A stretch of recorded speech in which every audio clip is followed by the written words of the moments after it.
70 et on va donner le top départ de ce webinaire décret tertiaire. Alors, le but de ce webinaire, ça va être de répondre à une question qui nous a beaucoup été posée dernièrement. C'est OK, le décret tertiaire, c'est sorti. OK, mais est-ce que ça peut être annulé? Est-ce que ça peut être amendé? Est-ce qu'il peut y avoir des modifications significatives?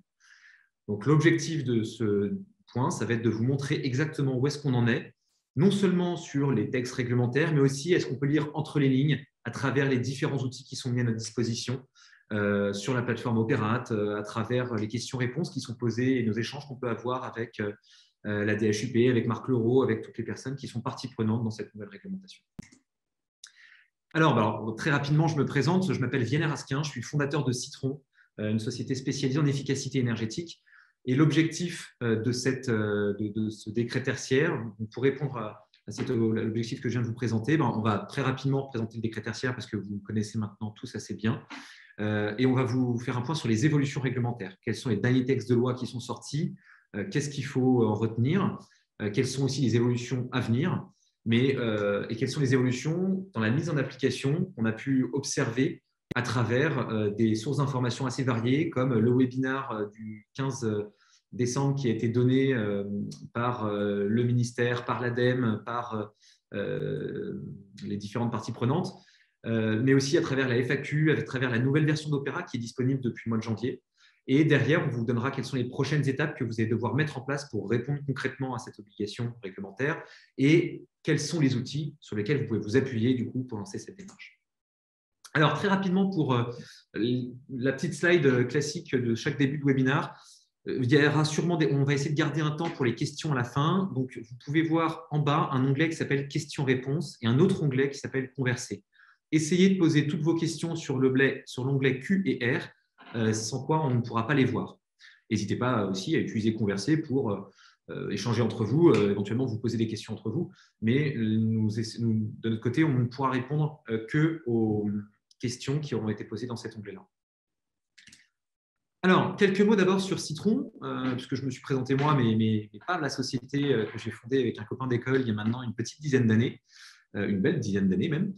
Donc, Citron, c'est ce qu'on appelle une PropTech. Donc, on respecte un peu tous les codes d'une start-up. On est assez jeune, 10 ans, on s'estime encore adolescent à l'échelle d'une entreprise.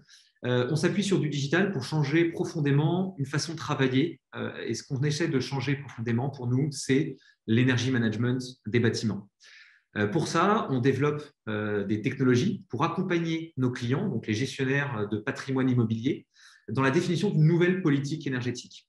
Citron, c'est une société indépendante qui a plus de 70 salariés aujourd'hui, qui fait 7 millions d'euros de chiffre d'affaires et qui s'est positionné sur cette thématique-là et qui est devenu en quelques années un des leaders français pour répondre justement à cette fameuse obligation, à cette nouvelle réglementation du décret tertiaire.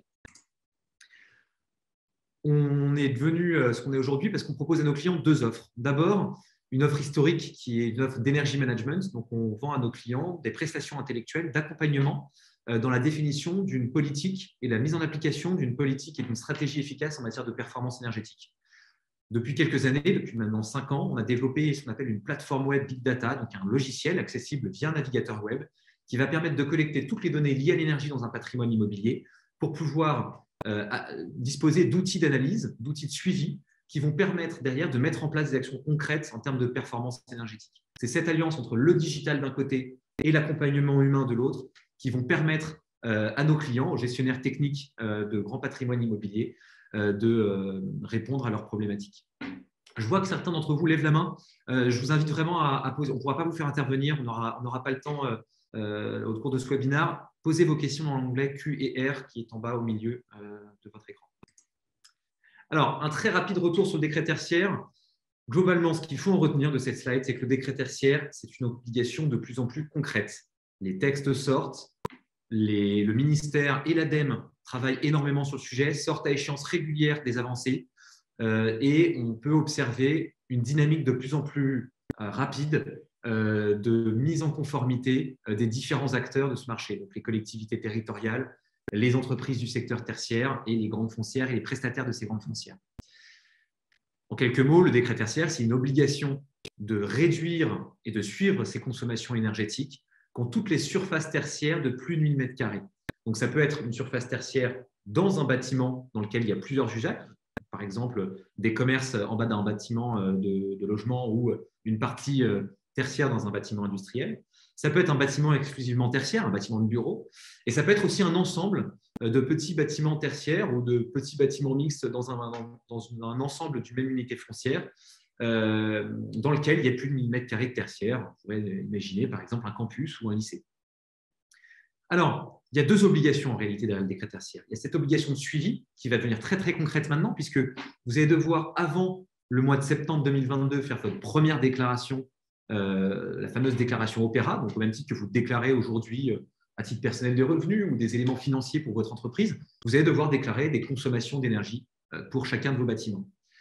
Ça, c'est un outil qui va vous permettre à la fois, vous, de vous assurer de votre suivi et de savoir où est-ce que vous en êtes, mais aussi qui va permettre aux organismes de régulation de suivre la conformité et la faisabilité de la mise en conformité d'objectifs de réduction de la consommation énergétique. C'est cette fameuse deuxième obligation qui est à travers le décret tertiaire, c'est d'atteindre un objectif qu'on va calculer soit de manière relative, soit de manière absolue, donc par rapport à une référence ou en suivant une équation qui a été donnée pour chaque typologie de métier, pour chaque typologie de bâtiment, à travers les différents textes de loi. Et vous allez devoir du coup atteindre une consommation propre à votre bâtiment pour répondre à votre réglementation. Alors, pour pouvoir parler de là où on en est, on est obligé de s'appuyer un petit peu sur la chronologie des événements passés. Je vais passer quand même très rapidement parce que c'est des choses que je vous ai déjà présentées, mais globalement, le décret tertiaire, c'est un outil qui a commencé à voir le jour en 2008 à l'échelle européenne quand les différents pays de la Commission européenne se sont mis d'accord sur des objectifs communs, ce qu'on a appelé les 3-20, pour réduire les consommations d'énergie, les émissions de gaz à effet de serre et augmenter la part du renouvelable dans le mix énergétique de chaque pays. Ça s'est transformé en France les années suivantes, même par les fameux Grenelles de l'environnement, où on a commencé à se mettre des objectifs chiffrés. La crise financière passe par là, et au final, ce n'est qu'en 2018 que la loi Elan vient ajouter un article, le fameux article 175, qui vient dire qu'avant 2030, le secteur tertiaire devra réduire de 40% ses consommations d'énergie, 50 avant 2040 et 60 avant 2050. Mais on annonce un décret tertiaire pour pouvoir exactement se dire qu'est-ce qu'on va faire à quel moment. Le décret tertiaire sort assez rapidement derrière, en 2019, et il accélère énormément. Vous voyez que cette première slide, on a mis pas loin de 10 ans, même plus de 10 ans à la faire. Et bien derrière, ça va beaucoup plus vite. En fait, suite à la crise financière qu'on connaît, il y a eu un constat qui a été de se dire cette crise sanitaire d'abord est issue d'une crise environnementale et elle a causé une crise financière. Pour pouvoir répondre à cette crise, il faut donc travailler à la fois sur le long terme, sur la partie environnementale, mais aussi sur le court terme, sur la partie économique. Et donc, le décret tertiaire a été vu comme un des éléments qui va permettre de répondre à ces deux crises. Un, parce que ça permet de limiter l'impact de l'homme sur son environnement en limitant les émissions de gaz à effet de serre, sa consommation de ressources naturelles, etc. Mais aussi parce que ça permet, en dynamisant le secteur du bâtiment, de ruisseler sur l'économie tout entière. Et donc, c'est le parti pris qui a été pris répondre à cette problématique-là. C'est une des réponses à cette problématique-là. Donc, en 2020, sort l'arrêté méthode qui va commencer à apporter d'autres éléments, puis la vérité valeur absolue, et le dernier élément qui est sorti, l'arrêté modificatif, sur lequel on s'arrêtera un petit peu plus juste après. On a encore deux arrêtés qui doivent sortir. Un qui est aujourd'hui en consultation, donc qui est déjà disponible, mais qui peut être amené à être un peu modifié, et un autre qui sortira sur le deuxième semestre, où on pourra déjà commencer à vous dire ce qu'on pourra s'attendre de cet arrêté. Ce qui est à noter, c'est que les arrêtés qui sont en attente ne nous empêchent pas du tout de commencer à travailler. Au contraire, c'est même des éléments, comme on sait déjà ce qui va se passer à travers ces arrêtés, à peu de choses près, on va être capable de prendre les devants sur la réglementation. Et de toutes les façons, les premières étapes qui sont à mettre en 2022 ne nécessitent pas d'avoir les données de ces arrêtés. Alors, l'arrêté modificatif du 29 septembre 2021.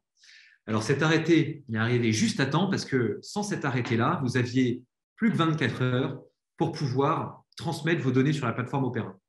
Bon, la plateforme Opéra n'était pas tout à fait suffisamment prête, donc vous n'auriez pas pu de toutes les façons. Mais globalement, cet arrêté modificatif est venu justement modifier cette fameuse date qui était initialement prévue au septembre 2021 Ça a été repoussé d'1 an pour plusieurs raisons. Un, les différents secteurs d'activité n'étaient pas prêts à mettre en place la réglementation du décret tertiaire, donc tout ce qui est première déclaration. Et de son côté, l'administration et les institutions comme l'ADEME, qui sont partie prenante aussi sur le sujet, notamment de la création de la plateforme Opera, qui est la plateforme sur laquelle vous allez devoir déclarer chaque année vos consommations et tout un tas d'autres éléments. Ça a été repoussé du coup à septembre 2022. On a souvent une question qui est: est-ce que ça sera repoussé encore une fois? La réponse aujourd'hui qui est donnée par le ministère et par l'ADEME, c'est non. La plateforme est déjà prête, vous pouvez déjà travailler dessus. Il n'y a donc plus aucune raison de repousser cette première déclaration. Par contre, et je vous le redirai un petit peu après, je crois que je prends déjà les devants sur la suite du programme, cette année est clairement vue comme une année test où il n'y aura pas de sanctions sur les entreprises qui auront joué le jeu d'essayer mais qui n'auront pas réussi à se mettre en conformité.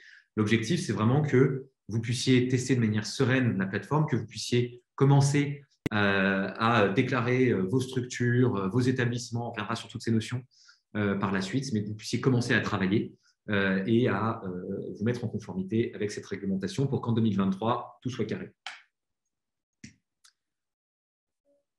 Alors, le point suivant en termes de réglementation dont je vous avais parlé, c'est justement ce fameux arrêté qui est en cours de consultation, que vous pouvez consulter et télécharger librement du coup, sur les sites de l'État, les sites du ministère.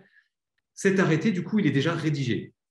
On le voit, en marron, il y a des modifications qui ont déjà été apportées par l'arrêté du 24 novembre et en bleu, des modifications qui sont proposées pour ce nouvel arrêté. Mais c'est une réécriture finalement de l'arrêté méthode que vous connaissez déjà et qu'on a déjà eu l'occasion de présenter à travers un webinar précédent, qui sont d'ailleurs déjà tous disponibles sur notre compte YouTube.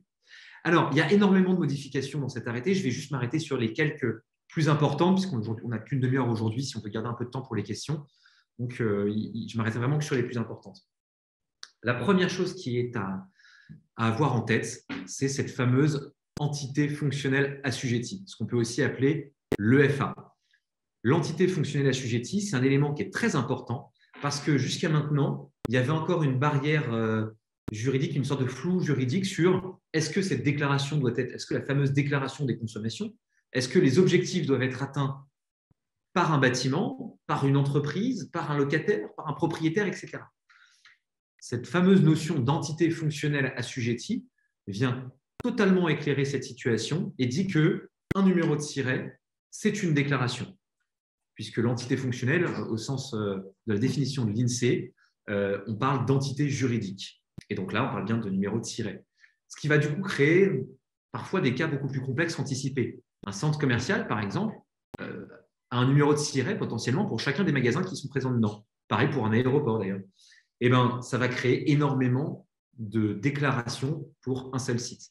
Je vous donne les éléments les plus extrêmes, mais on peut aussi s'arrêter sur tout simplement le bâtiment dans lequel je me trouve, qui est un bâtiment qui appartient à un bailleur, dans lequel il y a plusieurs locataires. Ça va obliger chacun des locataires à faire sa propre déclaration, même si vous allez le voir par la suite, vous aurez la possibilité de vous adresser à des entreprises spécialisées comme Citron, comme vos property managers, comme vos bureaux d'études, pour pouvoir leur déléguer la possibilité de faire un certain nombre de déclarations pour vous. Donc ça, premier élément hyper important. Deuxième élément assez important, c'est pour la consolidation de la fameuse notation éco-énergie tertiaire à l'échelle d'un patrimoine immobilier. D'abord, la première chose à se dire, c'est qu'à partir du moment où on a une notation, une déclaration par numéro de siret, on va aussi avoir une notation par occupant dans un bâtiment. Moi, j'ai 2 étages dans un bâtiment de bureau, enfin Citron a 2 étages dans un bâtiment de bureau dans lesquels on est locataire, et ben on va avoir pour nos de l'eau 1 ou 2 notations écotertiaires en fonction de si on fait 1 ou 2 déclarations. Là, pour le coup, on pourra, comme on a le même numéro de siret pour les deux, décider d'en faire qu'une seule. Ça, c'est quelque chose qui est assez important parce que du coup, cette notation, elle va devoir être affichée dans les bureaux, ça va être un élément de communication. Ça va être aussi un élément hyper important pour le bâtiment et pour le propriétaire, pour la foncière, parce que ça va directement jouer sur la valeur de l'actif. Je m'explique. Quand on va choisir un nouveau bureau, typiquement Citron, aujourd'hui, est en train de déménager. La première chose qu'on a fait, c'est regarder les consommations énergétiques du bâtiment dans lequel on allait se trouver et sa mise en conformité avec le décret tertiaire. Bon, nous, on est un peu particulièrement assujettis au truc, enfin, pas particulièrement sensibilisés au truc. Mais c'est hyper important pour tout le monde parce qu'il y a toujours ces fameuses contraintes en termes d'amende, enfin, ces fameuses sanctions en termes d'amende, en termes de name and shame, etc., qui sont derrière. Et personne n'a envie de ça, que ce soit pour des raisons de communication, des raisons commerciales, pour des raisons juste environnementales, de se dire non, je n'ai pas envie d'être dans un bâtiment qui consomme beaucoup, je veux être en accord avec cette réglementation. Eh bien, il va falloir faire attention à ce que cette notation, elle soit correcte. Donc, deux possibilités de mutualiser cette notation à l'échelle d'un patrimoine immobilier. D'abord, à l'échelle d'un bâtiment. Ça va beaucoup intéresser les foncières, les personnes qui possèdent un bâtiment. Comme la déclaration va se faire numéro de siret par numéro de siret et qu'il y a plein de numéros de siret potentiellement dans un bâtiment, on va pouvoir, sur demande, à Opera, avoir cette fameuse notation écotertiaire globalisée à l'échelle du bâtiment. L'autre point intéressant va beaucoup concerner, du coup, ce qu'on pourrait appeler les franchises, les groupements, toutes les personnes qui n'ont pas de numéro de sirène commun ou qui n'ont pas forcément de bâtiment commun et qui, du coup, ne peuvent pas forcément mutualiser ces notations écotertiaires, mais qui auraient quand même besoin de le faire pour des raisons commerciales, pour des raisons de communication, etc. Elles vont pouvoir le faire à partir du moment où elles acceptent le principe de solidarité. C'est-à-dire que ce principe de solidarité, c'est-à-dire que les personnes qui vont accepter, les représentants légaux des entreprises qui vont accepter de jouer le jeu et de rentrer dans ce groupement-là, chose qu'ils ne sont pas du tout obligés de faire initialement, ils vont pouvoir accepter potentiellement que les économies d'énergie qu'ils fassent en plus soient données à un autre bâtiment du groupement qui, lui, du coup, aura moins de travaux à faire. Donc, il y aura forcément des personnes qui vont devoir faire plus de travaux pour que certains en fassent moins. Donc, ça sera des arbitrages à faire. Et le premier arbitrage, c'est est-ce qu'on est solidaire du principe ou pas? Alors, troisième élément sur lequel on a eu beaucoup d'informations. On a vu le premier élément, l'arrêté modificatif. On a eu une première information, le report. Deuxième élément, l'arrêté en valeur absolue avec ces deux nouveaux éléments, cette fameuse notion d'entité fonctionnelle assujettie et cette possibilité de notation écotertiaire à l'échelle d'un sirène, d'un bâtiment ou on va dire d'une marque. Mais on a appris aussi beaucoup de choses à travers le webinaire qui a été donné le 15 décembre par toutes les parties prenantes. Donc, il y avait l'ADEME avec Emerson Cabane, il y avait la DGALN avec Marc Leroux et ses collègues, il y avait la DHUP, etc.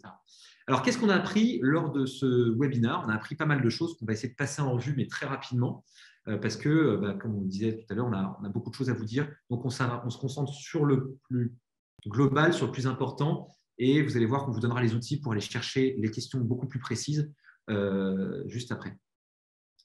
Alors, le premier élément, on en a un peu parlé tout à l'heure, c'est 2022, c'est une obligation. Réglementairement, vous êtes obligé de mettre en place, de faire votre première déclaration, mais c'est une année de découverte, c'est une année de familiarisation avec la réglementation, de prise en main de la plateforme Opera. Donc, globalement, le législateur et les institutions en charge et tout simplement des contrôles seront beaucoup moins regardants, beaucoup moins précis. Ils seront là plus pour vous accompagner que pour vous sanctionner. Ils seront là vraiment pour vous accompagner tout simplement à cette déclaration. Et si on n'arrive pas au 30 septembre à minuit, enfin 23h59, à déployer et à avoir fait sa déclaration de ces structures, de ces établissements, de ces consommations, de ces données patrimoniales, etc., ils vous en tiendront par rigueur, ils vous diront « Ok, on a vu que vous aviez essayé d'avancer, c'est pas grave ». Un élément qui est quand même très important, c'est ce fameux droit à l'erreur. On est sur une année d'apprentissage, oui. Par contre, le droit à l'erreur, une fois que vous avez dit « Ok, je valide ma déclaration », ils ont été très clairs. La déclaration, une fois validée, ne peut être modifiée qu'une seule fois. Cette notion est très importante parce que même si vous faites cette modification, du coup, le 23 septembre à quelle que soit l'heure, donc juste avant, vous pouvez vous dire, OK, j'ai encore le temps, etc. Non, une fois que vous avez fait votre déclaration, votre droit à l'erreur, c'est plus qu'une seule fois. Donc, vous n'aurez plus qu'un seul shoot pour pouvoir faire cette modification. La notion de déclaration reste toujours la même. Quand elle a été décalée suite à l'arrêté modificatif, la seule différence, c'est qu'on ne va pas du coup déclarer que les consommations de l'année précédente, mais bien les consommations des 2 années précédentes, puisque la notion de les consommations doivent être suivies à partir du 1er janvier 2020 reste valable. Autre élément assez important, moi je n'avais pas forcément conscience de ça dans un premier temps, ce qui m'avait valu des débats assez animés avec pas mal de mes clients, c'est qu'on ne pourra pas, finalement, ça a été précisé, on ne pourra pas récupérer les données d'un des locataires précédents pour essayer d'aller chercher une référence plus lointaine. Je m'explique. Comme je disais tout à l'heure, Citron déménage pour accompagner sa croissance. Et du coup, on a essayé à la base de récupérer les données de consommation des personnes qui étaient dans les locaux avant nous, tout simplement pour que notre année de référence puisse remonter le plus loin possible et bénéficier des travaux qui ont été mis en place par le propriétaire avant notre arrivée. Eh bien, malheureusement, ce n'est pas possible. Cette année de référence, comme elle va être déclarée, enfin, cette année de référence, même que toute la déclaration va se faire au niveau de Citron, au niveau du numéro de SIRET, au niveau de cette fameuse EAF, entité fonctionnelle, enfin EFA, entité fonctionnelle assujettie, je ne pourrai pas récupérer ces données-là. Et comme je déménage en plus là avant le mois de décembre, avant le mois de septembre, ma première année pleine d'exploitation ne sera pas là en 2022. Du coup, dans cette situation-là, la première déclaration ne pourra se faire qu'en 2023. Et uniquement dans cette déclaration. Alors, je vous rassure, ça ne vaut pas le coup de déménager juste pour ça. Hein. Mais il faut quand même avoir en tête pour les personnes qui déménagent. Et surtout, c'est important aussi pour toutes les foncières parce que ça va impliquer, pour pouvoir faire votre déclaration, d'intégrer dans vos outils de suivi, dans des plateformes comme Citron Énergie ou dans les tableurs que vous pouvez utiliser, et bien tout simplement la date d'arrivée des locataires de prise à bail. Des locataires. Alors, autre élément qui a été précisé, c'est cette fameuse obligation de sous-comptage qu'il pourrait y avoir dans certains cas, notamment quand on est dans un bâtiment mixte en multi-usage. Par exemple, ce qui arrive le plus souvent, c'est les bâtiments mixtes entre tertiaire et industrie, mais ça pourrait être la même chose entre tertiaire et logement ou autre. Alors, ce qui va être regardé, c'est du coup la quantité de surface tertiaire. Alors, évidemment, on ne va pas s'amuser à regarder le mètre carré du bureau du contremaître qui est au milieu de l'usine. Non, on va regarder ça plutôt à l'échelle d'un bâtiment de surface importante et on va s'attacher à regarder les grandes masses. Donc, globalement, un de mes clients que j'ai en tête, sur un gros site industriel, il y a des bâtiments de bureaux qui vont servir à la partie administrative, il y a des bâtiments de formation, il y a des bâtiments pour le coup de process, il y a des bâtiments de stockage, des bâtiments de logistique. Sur la partie formation, sur la partie bureau, sur la partie vestiaire, quand ce sont des vestiaires complètement à l'arrivée où ça sert à tout le monde, etc., on est dans du tertiaire, il faut considérer toutes ces surfaces-là et regarder si elles font plus de 1000 mètres carrés. On ne considérera pas les petits bureaux tertiaires, les petits espaces disséminés dans un bâtiment à vocation majoritairement industrielle. On aura un cas particulier pour les bâtiments de stockage, c'est un élément qui a été précisé aussi. Le bâtiment de stockage, il va falloir qu'on évalue si ça sort ou pas du procédé industriel. Alors ça, on le savait, mais ce qui a été apporté comme précision, c'est cette notion de à partir de quand on peut concrètement dire que ça sort ou pas du bâtiment industriel, du procédé industriel. Et ben, on va considérer que ça sort du procédé industriel à partir du moment où on n'est pas en flux tendu, c'est-à-dire qu'on a besoin de stocker pour des raisons autres que liées à la production. On estime qu'on est en flux tendu quand on a moins de 3 à 5 jours de faire de choisir ce que vous voulez dans ce qui a été dit. Mais ce qui est annoncé par l'ADEME, par le ministère, c'est la notion de flux tendu et cette notion de 3 à 5 jours pour évaluer cette notion de flux tendu. Par contre, quand vous avez du stockage où vous avez juste vos pièces qui sont là en attente pour pouvoir être vendues, pour pouvoir être livrées, etc., et bien là, ça sera de la surface tertiaire. Un élément important qui a été indiqué aussi, c'est le stock de matières premières. Le stock de matières premières fait partie du procédé industriel et n'est donc pas considéré comme un bâtiment industriel. Voilà pour cette notion. Je vois que le temps avance, il faut que j'accélère. Une notion aussi importante, le propriétaire a une obligation d'information envers son locataire à propos de la surface louée. Ça s'adresse à tout le monde en fait. Le propriétaire, parce qu'il va devoir avertir chacun de ses locataires de la manière qu'il souhaite, ça peut être en forme de webinaire, ça peut être en forme de lettres recommandées, de mails, etc. Mais il va devoir informer de l'obligation et proposer une solution pour répondre à cette obligation. Ça intéresse aussi beaucoup le locataire parce que le locataire, il n'a pas toutes les informations sans le propriétaire. Par exemple, dans le cas d'un bâtiment mixte, il ne sait pas quelle est la surface ou s'il a juste moins de 1000 mètres carrés, il n'a aucune information pour savoir si le bâtiment dans son ensemble a plus de 1000 mètres carrés de surface tertiaire. Il n'a pas non plus sa part de consommation liée aux parties communes qui auront pu être, qui sont à répartir. Il n'y a pas non plus la consommation liée à ces parties privatives, mais qui sont retranscrites sous forme de potentiellement de charges. Par exemple, imaginez un chauffage collectif où vous n'avez pas le détail, et ben, vous n'avez pas du coup cette fameuse consommation pour votre chauffage.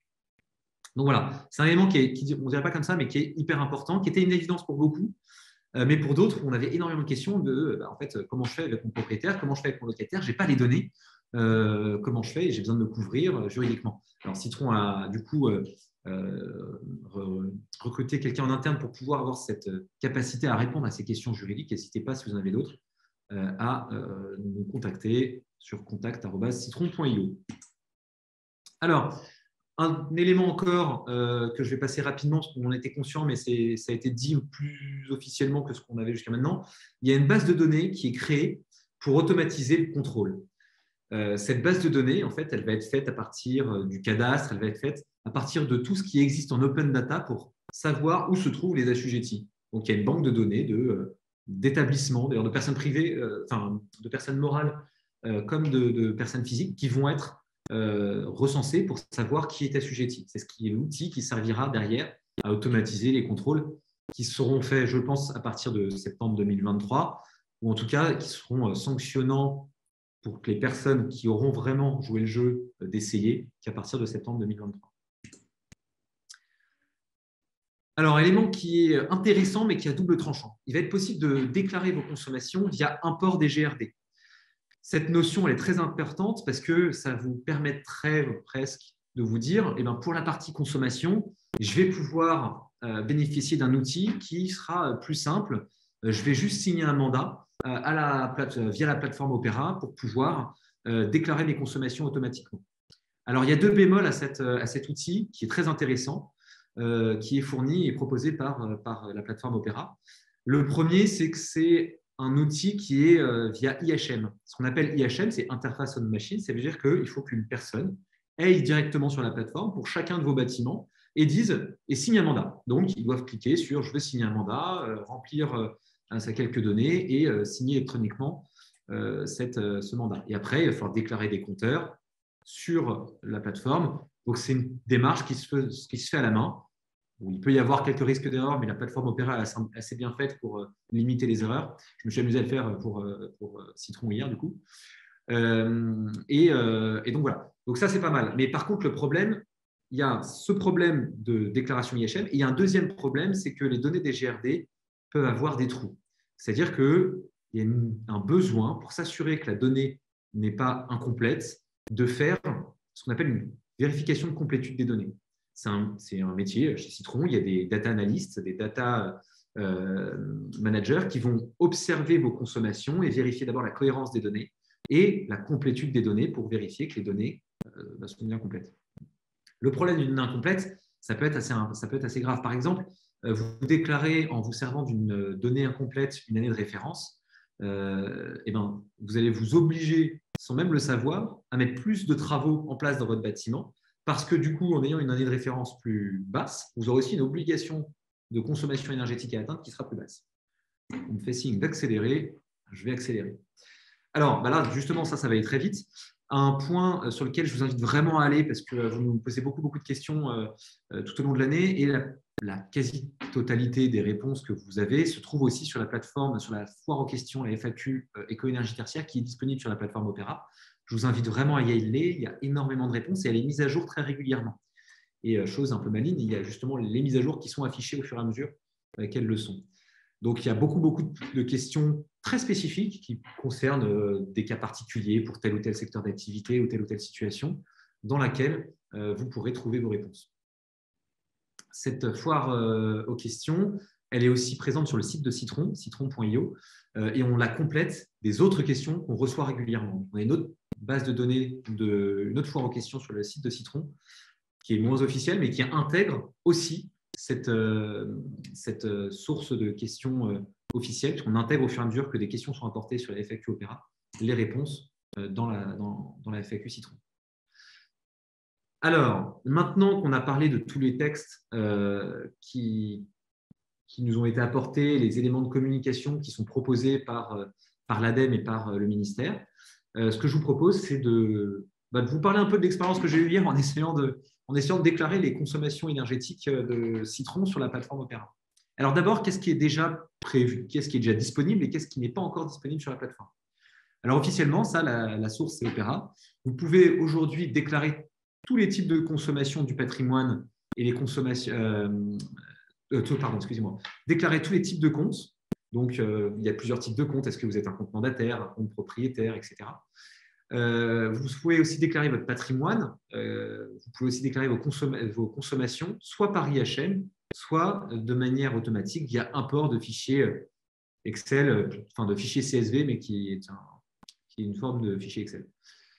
Derrière, vous pouvez aussi importer des données de consommation via les GRD, déclarer ce qu'on appelle les fameux EFA dont on parlait tout à l'heure, donc les entités fonctionnelles assujetties, et déclarer les consommations de 2020 et de 2021 pour les segmentations qui sont déjà officielles ou pour celles qui sont présentes dans l'arrêté valeur absolue 1. Demain, donc, ce qui a été annoncé pour le 1er avril 2022, on pourra saisir les données de référence et calculer du coup les objectifs à atteindre. Cet été, on aura aussi du coup la génération de l'attestation annuelle et la capacité pour les agents de l'État de contrôler, même si ça sera assez light a priori cette année. En 2023, au 1er janvier, on sera capable d'interfacer automatiquement des logiciels tiers comme Citron avec la plateforme Opera pour télécharger automatiquement et déclarer automatiquement ce fameux reporting annuel que vous allez devoir faire pour tous vos bâtiments. Et c'est aussi à ce moment-là qu'on pourra avoir la restitution et le benchmark qui est proposé par Opera. Alors, quand on a été observer ce qui était possible de faire sur la plateforme Opera, lors de cette déclaration, on a vu plusieurs choses intéressantes. La première chose intéressante, c'est que pour déclarer sa structure et ses établissements, donc une structure, c'est un numéro de sirène, c'est une entreprise, et des établissements, c'est un numéro de SIRET, donc c'est les fameux EFA. Ça va être, c'est l'échelle dans laquelle on va déclarer les EFA. On va avoir besoin des numéros de SIRET et des numéros de sirène. Donc ça peut aller très très vite. Le seul bémol qu'on y a vu, c'est que ça se fait par IHM et que quand on a beaucoup de numéros de sirène ou de numéros de SIRET pour les grands groupes ou pour les foncières, par exemple, qui ont potentiellement une SCI pour chacun des numéros, pour chacun des bâtiments, des actifs, ça peut prendre pas mal de temps parce qu'il va falloir le faire à la main. La deuxième étape, ça va être la déclaration des EFA. La déclaration des EFA par rapport à l'établissement, ça va un petit peu plus loin. L'EFA, c'est le numéro de SIRET. L'établissement, c'est le numéro de SIRET. L'EFA va demander d'autres points. Ça va être globalement la parcelle cadastrale. Vous allez voir qu'on a un petit… ici, quand on déclare sa passerelle cadastrale, on a des petites choses qui doivent être faites qui ne sont pas si évidentes que ça. On va devoir renseigner le préfixe, la section, le numéro de parcelle, la dénomination par bâtiment, par numéro de lot, etc. en s'appuyant sur un outil qui est plutôt bien fait, mais qui s'appelle Géoportail, ce qui va nécessiter du coup de le faire un par un. On a ici soit alors vous avez le numéro de SIRET, la déclaration, la parcelle cadastrale, la qualité d'assujetti, est-ce que vous êtes le propriétaire occupant, le preneur à bail, etc. Et le cadre de reporting qui correspond. Donc ça, c'est quelque chose qui se fait à la main ou via l'IHM ou par import du CSV. La grande question, c'est l'import du CSV. Pour pouvoir compléter ce CSV, soit on a un outil qui permet d'automatiser justement cette notion, typiquement de rentrer le préfixe et la section numéro de parcelle, etc. dans une base de données, soit il faut le faire à la main et ça prend du temps. Globalement, mon message, c'est qu'il y a des éléments, vous ne pourrez pas y passer, il faudra les faire à la main. C'est la déclaration des numéros des structures et des établissements.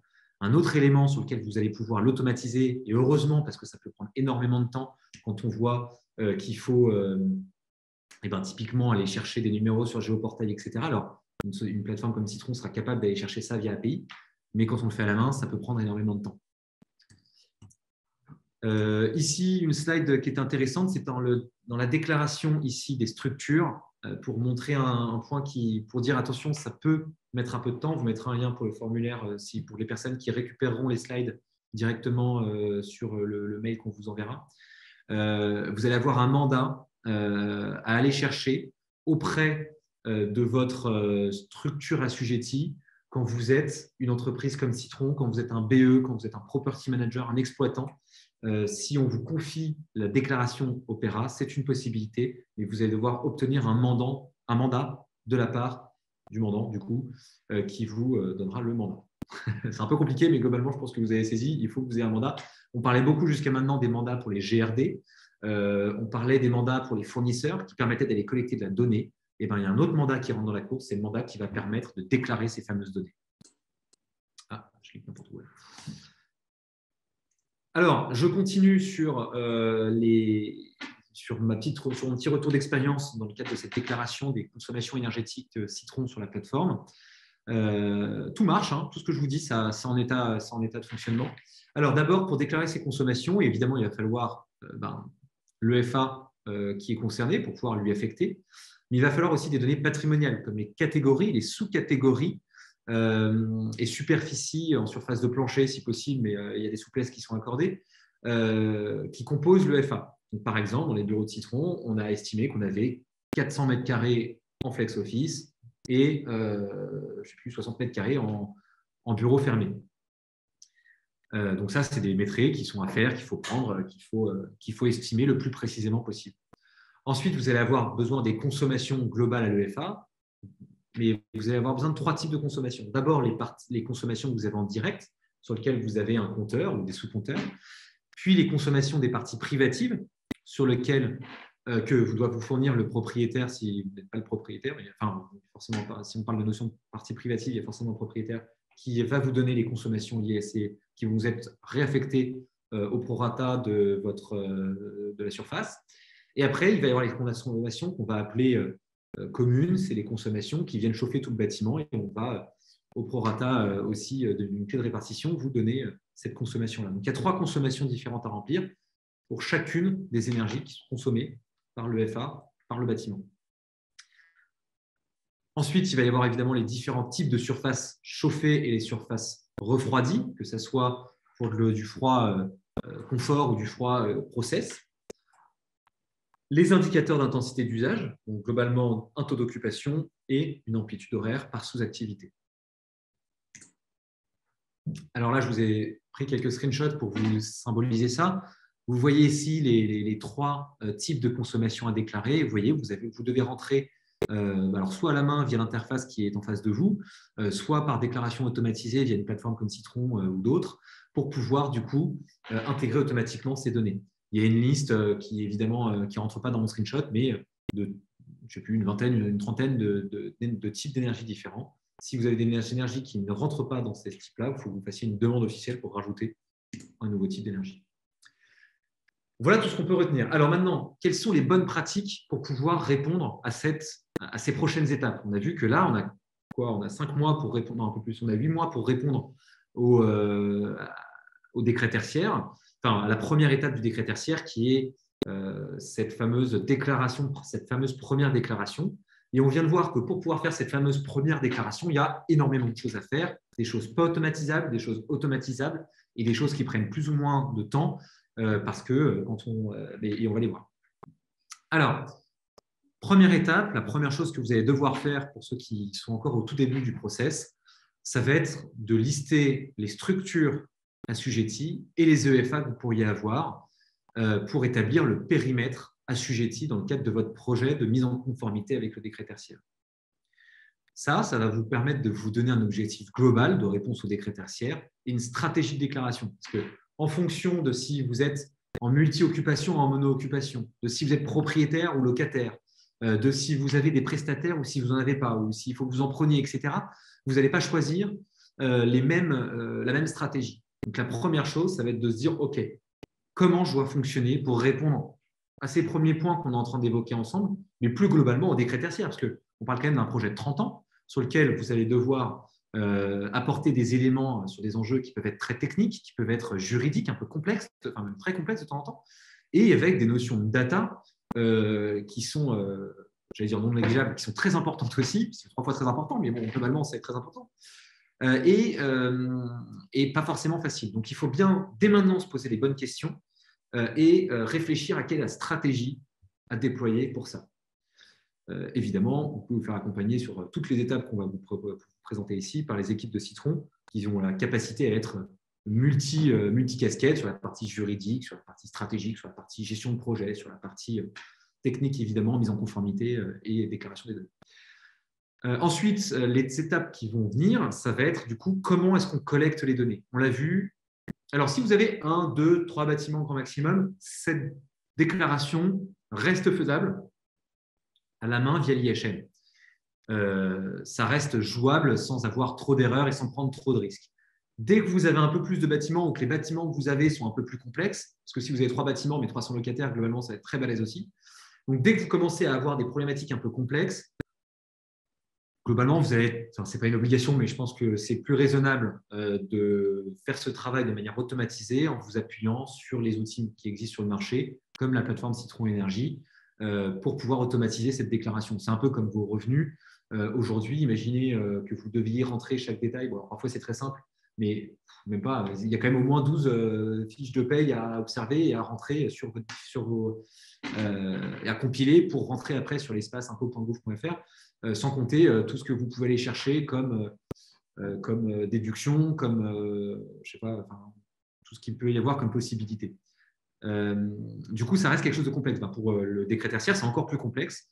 Donc, on vous conseille vraiment, alors évidemment, on ne va pas vous dire l'inverse parce qu'on vend aussi notre soupe, mais on ne l'aurait pas fait si on ne pensait pas que c'était nécessaire pour accélérer la transition énergétique. Et aujourd'hui, on est convaincu que pour accélérer cette fameuse transition énergétique, on va être obligé de mettre beaucoup de digital dans le bâtiment et en parallèle de ce digital, permettre d'avoir de l'accompagnement, parce que le métier premier d'une entreprise, ce n'est pas de gérer ses bâtiments. Le métier premier d'une entreprise, c'est de se concentrer sur son secteur d'activité. Donc, on vient justement vous apporter pas qu'un outil qui va vous permettre de vous aider, mais un outil d'un côté et des personnes pour vous aider.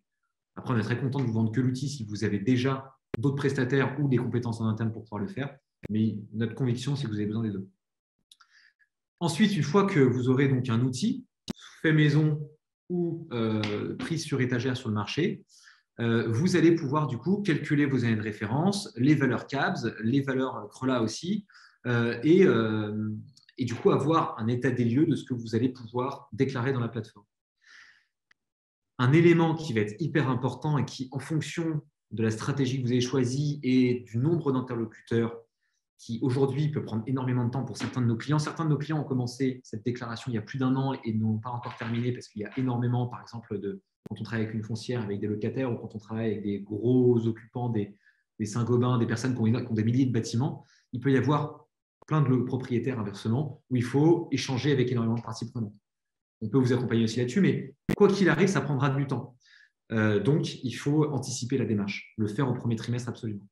Et après, derrière, vous allez pouvoir, jusqu'au 30 septembre, déclarer vos infrastructures, donc déclarer les différents numéros de sirène, comme on voyait tout à l'heure, côté bailleur comme côté locataire. Sur un bâtiment comme celui de Citron, le bailleur va devoir faire sa déclaration ou mandater quelqu'un pour faire sa déclaration, et Citron va devoir faire la sienne ou mandater quelqu'un pour faire la sienne. Nous, on a pris un super prestat, il s'appelle Citron. Ensuite, on va devoir déclarer ces fameuses EFA. Alors là, la bonne nouvelle, c'est qu'on peut le faire via l'import de fichiers CSV ou du coup via des plateformes comme Citron. On va ensuite devoir déclarer ses consommations, ses indicateurs d'intensité d'usage, etc. Voilà pour les prochaines étapes. Tout ça, c'est à faire avant le mois de septembre. Vous n'y prenez pas, vous gâchez pas les vacances, vous n'y prenez pas en dernière minute. Prévoyez, gérez aussi la partie gestion de projet et prévoyez des échéances plus courtes pour pouvoir vous mettre en conformité dans de bonnes conditions, sans forcément vous mettre une pression de dingue, parce que, en tout cas, sans vous mettre la pression liée au contrôle, au name and shame, à la sanction financière, etc. Ça, c'est des choses qui, si vous jouez le jeu, si vous montrez que vous avez essayé, sans vous dire que vous avez essayé de le faire pour le 2023, je ne pense pas que vous serez… En tout cas, c'est le message très clair qu'a fait passer la DHUP, enfin le ministère dans son ensemble et Opéra, lors du webinaire, comme je le disais tout à l'heure. Je vais vraiment accélérer là, parce que sinon il y aura 0 question. Quelques outils pour vous permettre de répondre, soit lancer votre projet, soit aller plus en détail sur que ce qu'on a pu vous dire. Alors, on a parlé tout à l'heure de la FAQ, mais il y en a d'autres qui sont peut-être un peu plus globaux et qui vont vous permettre d'amorcer la démarche de manière peut-être un peu plus simple. Alors, tous ces 3 outils-là sont présents sur le site citron.io, donc un un centre de ressources sur lequel on met à disposition tout un tas d'outils pour vous accompagner dans vos démarches, notamment le décret tertiaire. Il y a un sous-onglet décret tertiaire. D'ailleurs, le premier outil, c'est le site en lui-même qui a un onglet qui décrit le décret tertiaire. Et ensuite, on a donc un guide complet du décret tertiaire qui a été mis à jour au mois de janvier 2022 pour intégrer toutes les notions dont on vient de parler et d'autres notions dont on n'aura pas eu le temps de parler ce matin, peut-être à travers la question. On a lancé une checklist aussi qui prend en compte ces dernières mises à jour qui vous permet de savoir si vous n'oubliez rien dans le lancement de vos démarches. Une infographie qui a plus vocation à sensibiliser qu'à vous accompagner, notamment pour expliquer potentiellement à vos managers, à vos décideurs financiers, pourquoi est-ce qu'il faudrait aller mettre un budget pour tel ou tel prestataire et à faire avancer ce projet-là. Donc, on essaie de vraiment schématiser à travers cette infographie les différentes obligations réglementaires que vous pourriez avoir, et les différentes étapes par lesquelles vous allez devoir passer pour y répondre. Il y a cette fameuse FAQ sur le site citron.io qui va prendre en compte non seulement les réponses de l'ADEME, de Marc Leroux et les réponses qu'on aura pu apporter à nos clients, donc toutes les questions que vous allez nous poser et que vous nous avez posées dans tous les derniers webinaires. Et vous avez aussi bien sûr la possibilité d'assister à ce type de webinar en vous inscrivant à notre newsletter. Vous serez forcément prévenu des webinaires qu'on propose sur ce sujet-là et d'ailleurs sur d'autres sujets qui concernent la digitalisation de la gestion technique et énergétique d'un patrimoine immobilier et donc notamment le décret tertiaire, demain le décret d'Axe, etc., etc. Voilà, j'ai fait le tour, j'ai été un petit peu plus long que prévu, il nous reste encore un quart d'heure pour pouvoir répondre à vos questions. Donc, je vais aller regarder ce que vous m'avez posé comme question. Hop là.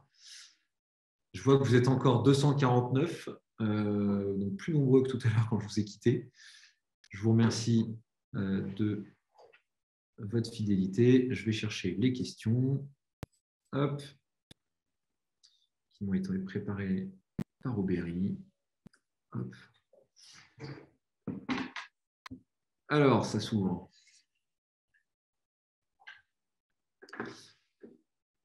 Clac. Ça prend un petit peu de temps, excusez-moi.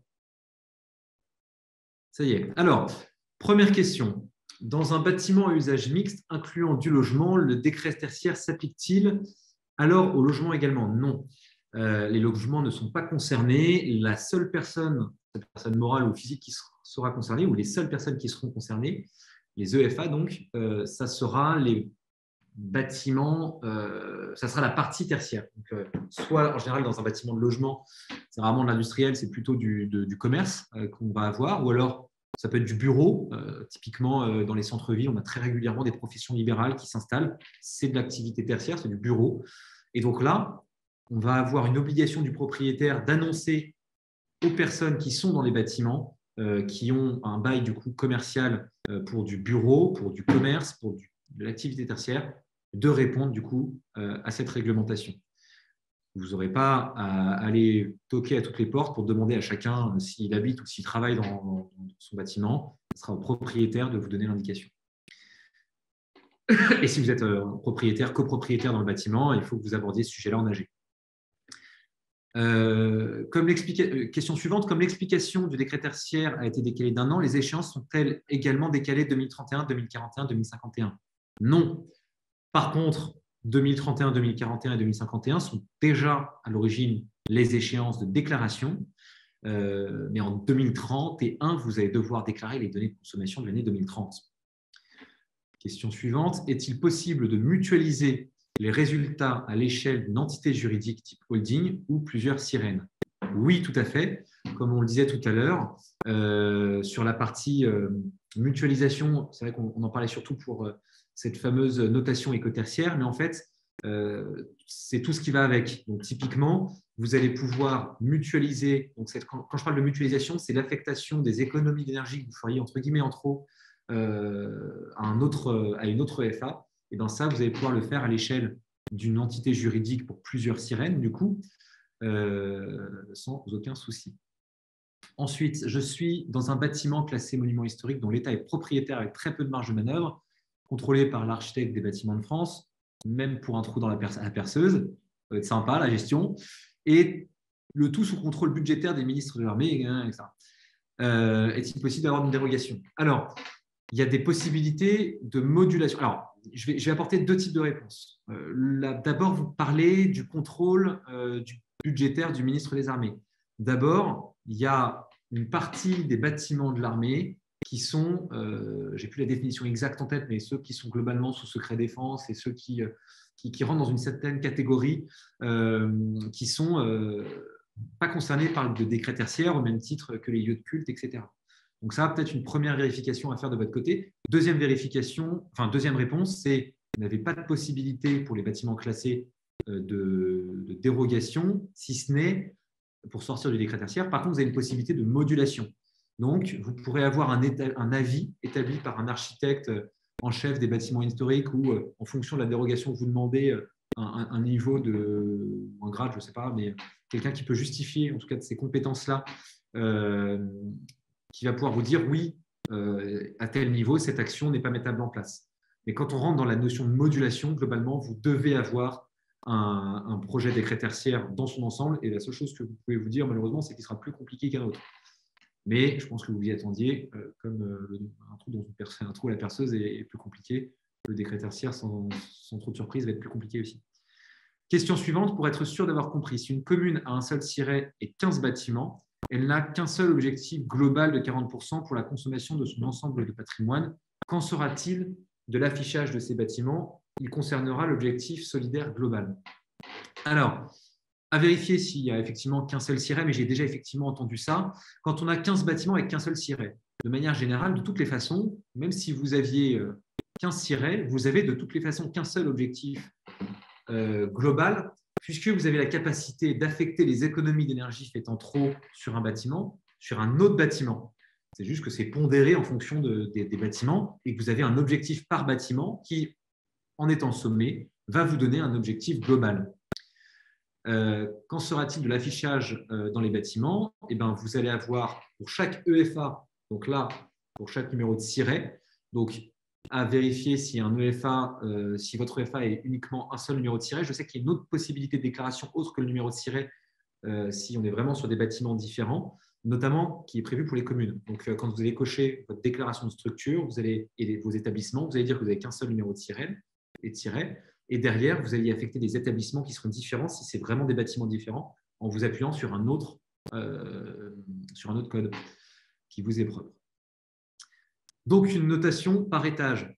Oui, vous allez avoir une notation par étage à partir du moment où vous avez des occupants différents sur chacun des étages. Dans notre bâtiment, par exemple, chez Citron, on a 2 étages. On va avoir une notation pour nos 2 étages. Et il y a d'autres personnes qui ont un seul étage. Ils auront une notation pour leurs étages. Question suivante. Une fois la déclaration de l'année de référence validée, nous pouvons revenir dessus pour la modifier. Si oui, combien de fois? Oui, une seule fois. Cette fameuse notion de droit à l'erreur. Après, vous pouvez tout à fait enregistrer votre déclaration sans la valider. Au même titre que dans vos appos, vous pouvez revenir en arrière autant de fois que vous voulez, etc. Donc, la seule chose qu'il faut faire attention, c'est de ne pas la valider avant le 30 septembre. Et une fois que vous l'aurez validée, il y a encore un droit à l'erreur qui s'applique, mais là, pour le coup, vous n'aurez qu'une seule modification possible. Question suivante. Nous avons des bureaux sur une surface totale de 450 mètres carrés et notre voisin industriel a un bâtiment de stockage de produits et de matières, environ 1000 mètres carrés, qui touche nos bureaux. Sommes-nous assujettis par décret tertiaire? Alors, il va falloir là… Alors, ma réponse, c'est non. Déjà parce que le stockage de matières, c'est des produits, entre guillemets…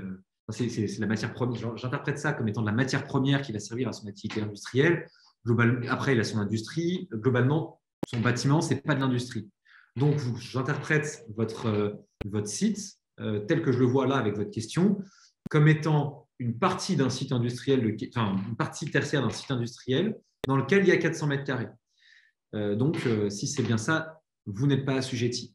Attention, si c'est du stockage de produits finis, donc en gros de produits qui restent plus de 3 à 5 jours dans le bâtiment, là, pour le coup, vous pourriez être assujetti du coup. Question suivante, les données de consommation à renseigner d'ici le 30 septembre concernant 2020 et 2021, qu'en est-il de 2019 si on choisit cette année comme année de référence? Il faut bien évidemment déclarer les années 2020 et 2021, mais aussi l'année de votre choix sur 12 mois glissants. à partir de janvier 2010 pour déclarer votre année de référence. Quand je disais 2020 et 2021, c'est des années qui sont à déclarer pour la partie suivi des consommations. Et effectivement, vous avez aussi votre année de référence à déclarer. Bonjour, bonjour. Les dom-toms sont également concernés, oui. Par contre, vous devez attendre la valeur absolue 3, enfin l'arrêté valeur absolue 3 qui est prévu au second semestre. Enfin, vous devez attendre, non, vous ne devez pas attendre, mais vous devez attendre pour avoir les données de la valeur absolue et faire votre déclaration. L'arrêté valeur absolue 3 qui est prévu au second semestre. Ce que vous pouvez commencer à faire, c'est toutes les parties qu'on a citées tout à l'heure, qui vont toutes les parties 1 et 2, et même une partie de la troisième étape, puisque vous pouvez aussi déclarer vos structures dès maintenant. Question suivante. Dans le cas d'un immeuble avec bailleur, quelle responsabilité a-t-il sur le dépôt des consommations locataires? Quid s'ils ne déposent pas leurs questions? Alors, dans le cas d'un immeuble avec bailleur, je vais vous donner la responsabilité du propriétaire et la responsabilité du locataire, puisque vous avez tous des responsabilités. Déjà, ce qu'il faut avoir en tête, c'est que si le décret tertiaire n'est pas respecté, vous avez tous le même risque. Je pense, comme toute réglementation, qu'avant de vous donner une amende, l'institution qui va réguler ça, l'ADEME, donc, va observer les personnes qui sont de bonne foi et différencier les personnes qui sont de moins bonne foi pour sanctionner uniquement que les personnes qui n'auront vraiment pas voulu répondre à la réglementation ou qui n'auront pas mis les moyens nécessaires. Le bailleur d'abord, donc le propriétaire d'un bâtiment, lui va devoir, qui a des preneurs à bail, lui va devoir organiser, enfin déjà déclarer, enfin donner des données, des informations à tous ses locataires. Les deux premières informations qu'il doit lui apporter, c'est vous êtes concerné par le décret tertiaire, tout simplement parce que le bâtiment fait plus de 1000 mètres carrés.